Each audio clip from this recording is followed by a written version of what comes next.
I know sometimes it's harder to go into a bye week after a loss versus after a win just because you have an extra week to think about it. But what do you think you personally took out of this bye week? What do you think the defense really took out of this bye week that could be more productive in this home stretch? I mean, I guess you're right. It is. It is pretty tough going into bye week after an L. So, I mean, we understand that. We understand what we got to do now. We know it's going to be a long 5-game season. So, we just got to handle business. We got to get back to being ourselves, simply. And I think that's really all it is. There's nothing much to it. Hey, Darien, Zach Keenan, Devil's Digest. Herm told us that he wrote a letter to the captains detailing some things. I'm sure that was private, but could you share maybe some of your thoughts on that letter or the fact that Herm wrote you guys a letter? Yeah, it just shows a lot that, you got a head coach who really cares, not just about, what's going on, but his players. And, you know, it's a blessing having a head coach like him.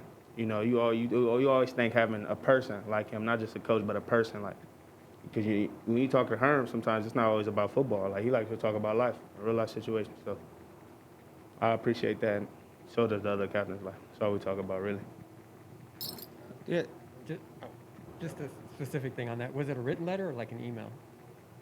Well, it was written. Okay. All right. And also, you said that to get back to being yourselves.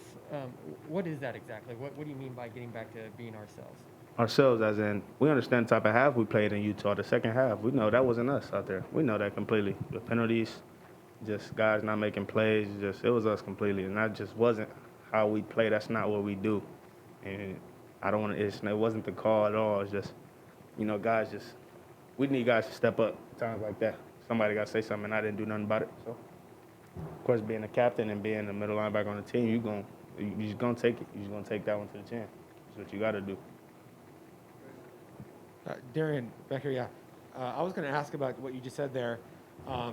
What are the keys when you're in a game like that and it starts to go against you momentum-wise, especially given that you tend to be a pretty vocal guy? What are some of the important things to reverse that? It's really about, you battling adversity. It's about keeping your poise, You got to keep your head straight and keep the guys around you, letting them know that everything is okay. Like, we was down. They scored a touchdown. We were still up by a touchdown. So you got to let guys know that it was still a game here. Like, we still got the lead. We got to finish this game. And that's just not what I did. We didn't do that.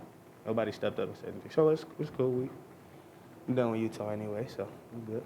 On to the next week. I do, yeah. So after you got the letter from Herm, did you talk to other players about just making sure that you guys all have your minds right for the remaining games? Yeah, we had our talk about the next week. Yeah. How did just that? Basically everybody coming into agreement. That was pretty much what it was, and that we're going to focus on the next 5 weeks and just lock in and get the job done. That's what we talked about. And Darien, obviously turmoil with what Washington State's been through coaching-wise. You feel defensively it's almost tougher to prepare for them knowing that there's a new coach and there's different staff, or have you seen, with what you've seen on film, they've seen pretty much what you expect to see? Yeah, I mean, you go with what they give you. You prepare with what they give you. So, they got their coaching deal going on, but at the end of the day, we still got to play. So, I mean, all that could go on, but no matter what, Saturday we got to play. 12 o'clock, we got to get going. So, I mean, it might be a little difficult. You never know what a team could throw at you, but still got to play.